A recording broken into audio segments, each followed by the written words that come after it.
About the moral fiber of our country, you realize that this country is an amalgamation of cultures, right? And different faiths. And even within Christianity, people don't interpret those commandments the same way.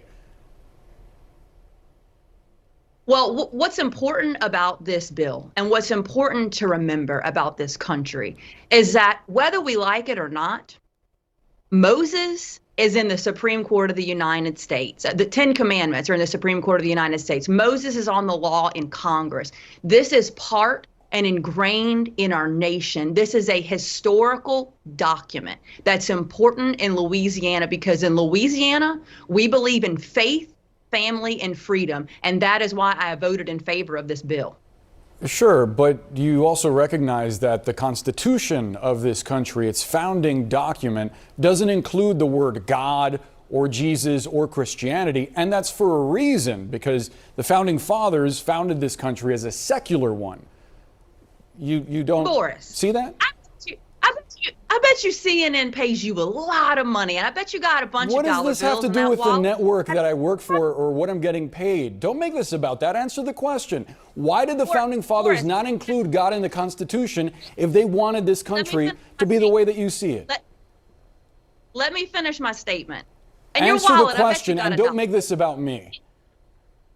In God we trust. Well, make it about me. I got a dollar bill in my wallet. In God we trust is written on that dollar. It is not forcing anybody to believe one viewpoint. It's merely posting a historical reference on the wall for students to read and interpret it if they choose.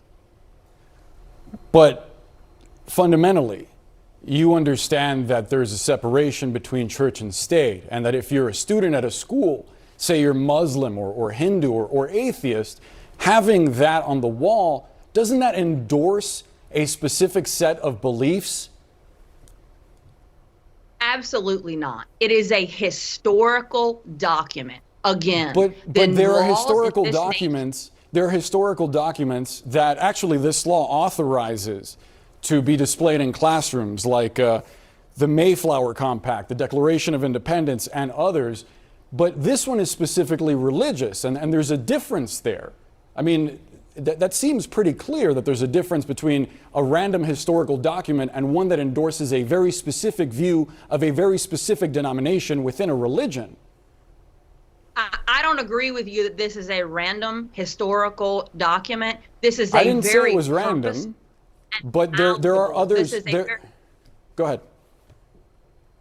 This is a very valuable document. Look, this nation has gotten out of hand with crime, with the bad, negative things that are going on. Why is it so preposterous that we would want our students to have the option to have some good principles instilled in them? If they don't hear it at home, let them read it in the classroom. It's no different than the Mayflower Compact, which is mentioned in the document as well. I don't understand why this is so preposterous and that litigation is being threatened. It doesn't scare us in the state of Louisiana. We say bring it on.